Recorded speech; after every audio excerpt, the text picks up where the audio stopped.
Hey friends, welcome to Stocks and Crypto Plays. Today I'm talking about AMC stock, and I'm talking about my email letter that I sent to the legal team in regards to my objection, and it is a hot one. It's scathing in a sense. You've heard that before. So I'm going to read it to you, and I think you're going to love it.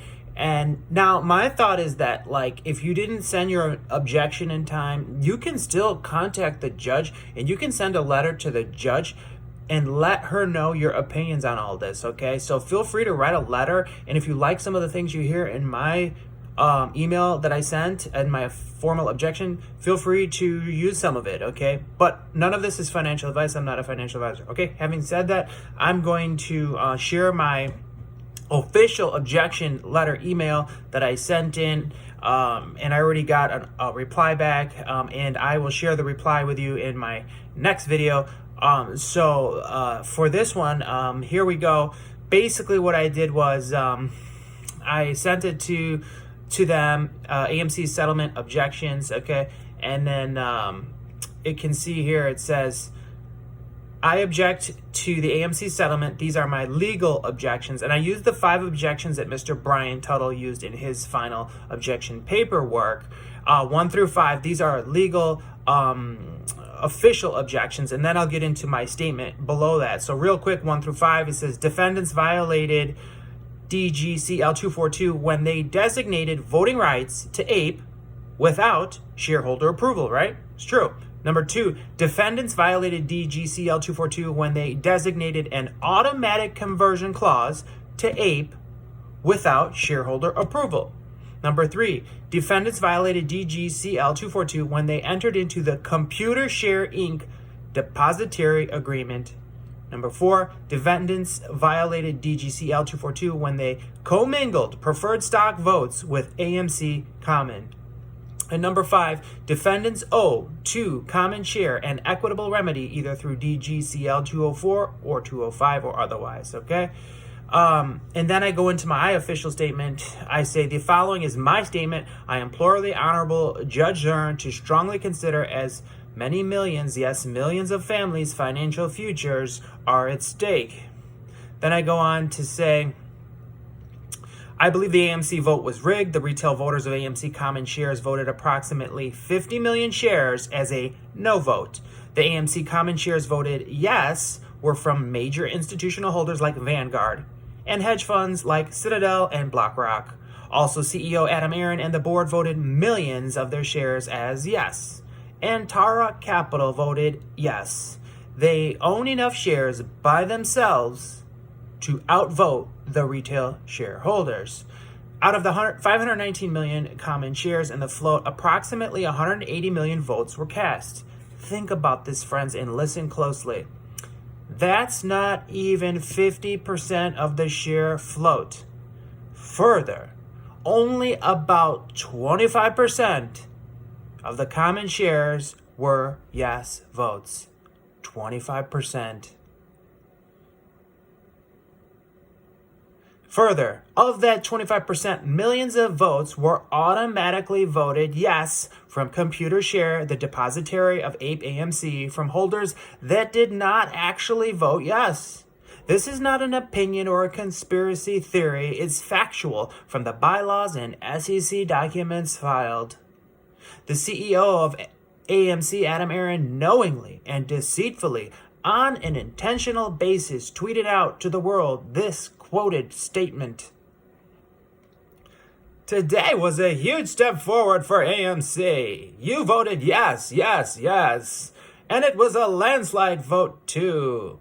88% yes for Prop 1, 87 for Prop 2, and 87 for Prop 3. My sincerest thanks for giving AMC the tools we need to continue fighting the good fight on your behalf. That's a quote from Adam Aron's tweet. And I hope you like the theatrical voice that I did, because Adam Aron irritates me because he's trying to steal your money and my money, and I don't like it. So, let's go on. He intentionally used percentages to con and or deceive the public into believing the AMC vote on the proposals were a big win or landslide victory. He didn't use actual vote totals at all, or speak to how many shares were voted, etc. He didn't speak to how many shares were automatically voted yes. He didn't speak to how many yes votes were from AMC board members and the CEO. He didn't speak to how many yes votes were from institutional holders. Further, as I stated above, significantly less than 50% of the common shares were actually voted. Further, only about 25% were voted yes, and many millions were automatically voted yes, per Adam Aaron instructions to the depository computer share.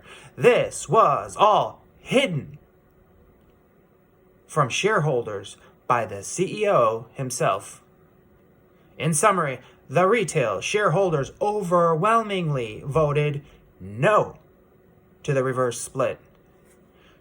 Please watch this video link below on how Antara Capital colluded with AMC CEO Adam Aaron to implement a hostile takeover of AMC Corporation from AMC retail shareholders to AMC board members, CEO Adam Aaron, and giving full control to the AMC company to Antara Capital.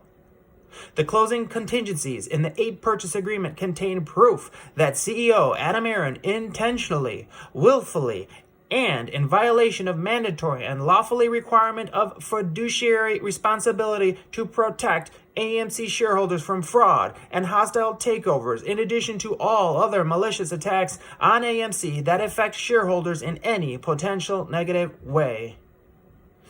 I've attached a copy of the common vote totals. I've also attached proof of my AMC shares owned PDF statement and a screenshot, a photo of the Adam Aaron vote total tweet, as well as my formal legal objections at the onset of this email.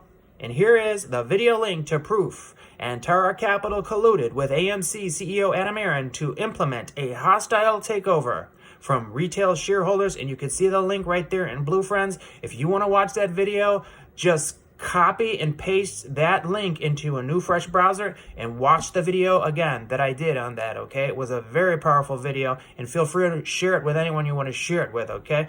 So I ended it by saying, best regards, and may the Honorable Judge Zern uphold justice for the powerless that rest their hopes upon her. I personally pray God has justice prevail. We don't ask for favors. We ask for justice. Thank you.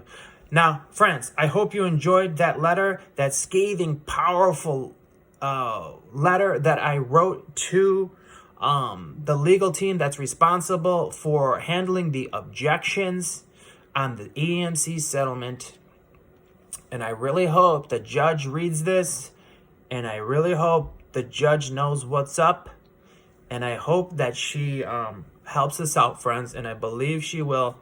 So did you like my objection email letter? Was it a good one? Did you like it? Feel free to use any of that for your own as well if you want to send a letter to Judge Zern now that the objection period has passed, unless they give you some sort of an extension. And maybe even though the objection period has passed, maybe you still want to send the email. Because maybe later they're going to say, hey, we're giving a 5-day extension or a 10-day extension. We never know. Because nobody got the postcards in time. You know, like 10% of the people got the postcards in time. And many of us still never even got the postcard. And internationally, no one got the postcard. So what do you think about all this, friends? Comment below. I love to hear your opinions. And please hit like for me. Hit subscribe and that little bell icon.